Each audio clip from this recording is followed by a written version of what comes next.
This is episode 119 of That Shakespeare Life. The Red Lion is very much a purpose-built. They've built for this particular thing. It's been built for playing, and that was it.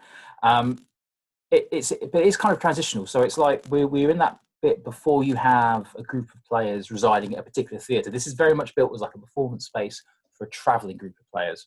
Hi, I'm Scott Newstock, author of How to Think Like Shakespeare. Another great method for studying the life of William Shakespeare includes listening to this. It's That Shakespeare Life with my friend Cassidy Cash. Underneath a housing redevelopment in Whitechapel, England, archaeologists have unearthed what is believed to be the remains of the Red Lion Theatre. The Red Lion predates Shakespeare's Globe and is thought to be the earliest purpose-built theatre to have been built in the city since Roman times. Built by John Brayne in 1567, the Red Lion was a predecessor to Brand's next construction, the theatre in Shoreditch, which was owned by James Burbage and completed almost a decade later. The Red Lion represents the start of a new movement in London, which would give foundation to the budding career of a young William Shakespeare, and that this was the first time in modern history anyone was trying to provide a permanent home for the popular Tudor playing companies, who up to this point were housed at various houses, inns, and other venues as a strictly traveling troupe. To create purpose-built theaters was a unique change in the early modern theater industry that invited patrons to come to the theater instead of the other way around.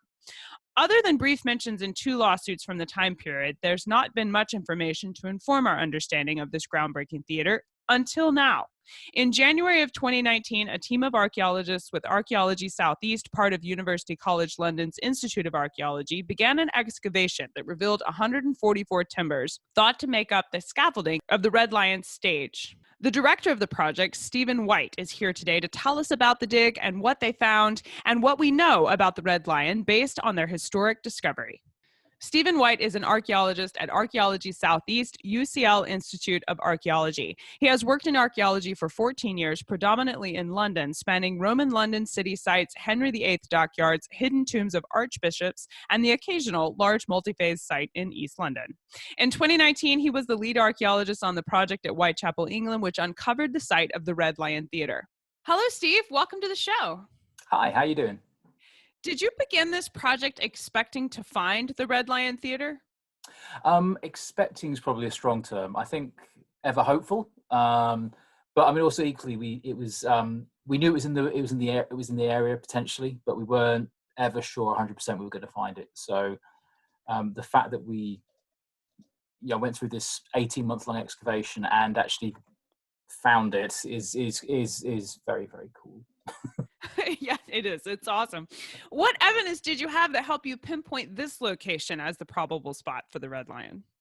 Well, there's quite a lot of work that's been done trying to locate the Red Lion. The key documents, there's a couple of lawsuits from the 16th century, 1567, 1569. The owner and proprietor, John Brayne, sued the carpenters for what I think would best be described as shoddy workmanship. And in those legal documents, they had descriptions of the locations of the scaffolds within this complex of the Red Lion. Was referred to as a messuage or farmhouse in some of them.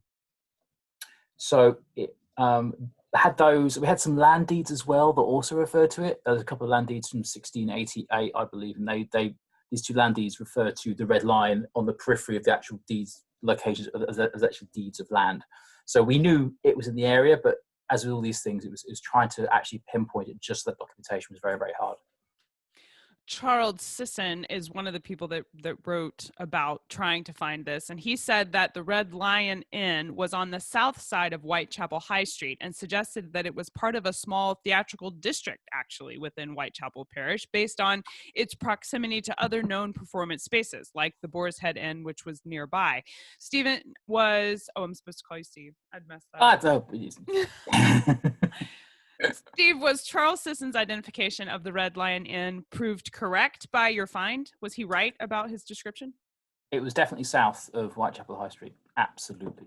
About 120 meters south. So not too far at all.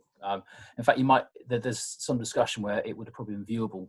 You would have been able to see the Red Lion and the Playhouse from actually the High Street as you walk down that main because the High Street is the main road from London to Colchester and has been since Roman times. So one of the main avenues into as you approach Aldgate on the east of the old city. Excited to see more?